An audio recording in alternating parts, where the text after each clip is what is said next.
Hi there. This is Jacob Nash, and this is a review of Module 23 for AP Psychology, which is about sleep. Okay, so let's talk about a sleep cycle. A sleep cycle is 90 minutes long, and in a sleep cycle, you go through the stages of sleep. Not all the cycles are the same. We're going to look at that in a minute. Okay, let's talk about the circadian rhythm. So sorry that there's a lot of text on this slide, but the circadian rhythm is just what is a rhythm? Well, if you think about a rhythm, it's something that's just like kind of repeats, right? Or something like that. And our circadian rhythm is basically like an inner clock that we have that is a cycle, and things change as it's depending on if it's bright or dark outside. For example, body temperature goes up when it's the morning, and it goes down when it's the night. Things like that. But how does this happen? Well, light strikes our retina, which signals the SCN, suprachiasmatic nucleus, which is just a pair of cell clusters in the hypothalamus that controls the circadian rhythm. It adjusts melatonin to make you more awake or tired. We're going to get to that. So basically, it signals the SCN, which is in the hypothalamus, that controls the pineal gland, which is what helps us fall asleep. And it controls how tired we are with melatonin. So the order is the retina, hypothalamus, really the SCN, and then the pineal gland that can control melatonin that can make us more tired or awake. REM sleep. REM sleep, REM stands for rapid eye movement. Really, when you're in REM sleep, this is a stage of sleep, by the way, and we're going to talk more about the order and things like that in a minute. Essentially, your body becomes paralyzed during REM sleep. You cannot move anything, and this is where most of your vivid dreams happen. And this is not considered your deepest sleep, by the way. Paradoxal sleep, this is just when we're internally alert, not alerted, sorry, internally alert, but externally meh. So if this is you, you're externally meh. You can't move. You know, sometimes when you're asleep, you might turn over onto a different side or something, but when you're in REM sleep, you're not going to move one bit. All right, the stages of sleep. There are 4 non-REM sleep stages, and then there's the REM sleep stage, and there's different cycles. So stage 1, this is what the waves look like. You see they're small and close together, and these are theta waves. And that's the same thing in stage 2. It's a little bit different because the only thing that's different about stage 2 is sleep spindles, which are rapid bursts of waves. See right here, it's like kind of crazy.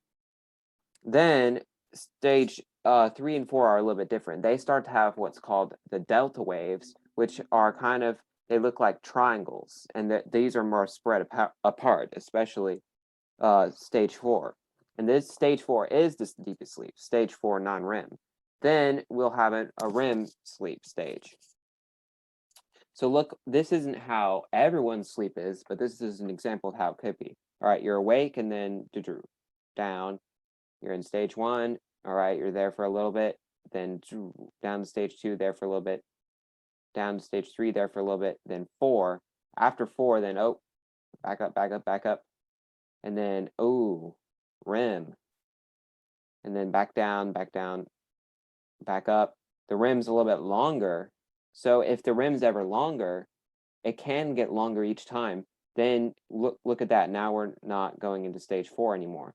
Now we're not going into stage 3 anymore, and then continues. Each one of these things where it goes down, that's a cycle. Then, bam, awake.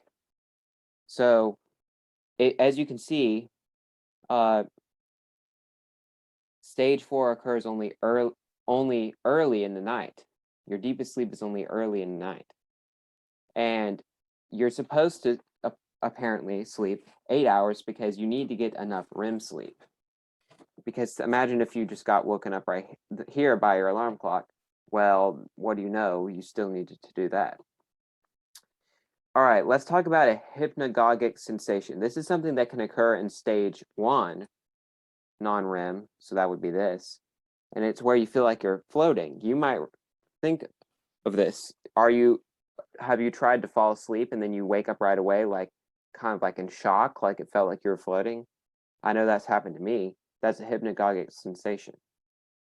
And then you just need to know that sleep helps us restore and repair brain tissue. I know that's a very basic slide, but I don't know what else to say.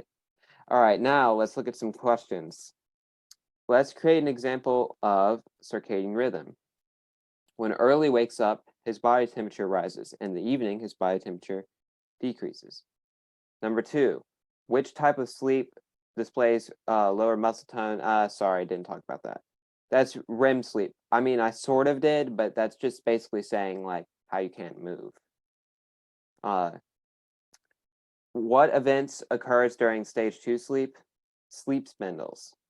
List 3 structures that regulate circadian rhythms: hypothalamus, pineal gland, retina. Number 5, when does deep sleep occur? That's non-REM stage 4. What does the pineal gland do? It adjusts melatonin production based on light. What happens during paradoxical sleep? The body is internally alert but externally calm. Which technology records the brain? Sorry, I didn't say that.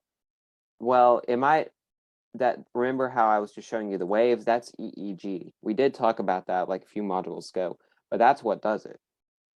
During what stage of sleep are you likely to experience hypnagogic sensations? That's stage 1 of non-REM. What structure causes the pineal gland to decrease the production of melatonin? That's the suprachiasmatic nucleus. Well, there you go. Thanks for watching.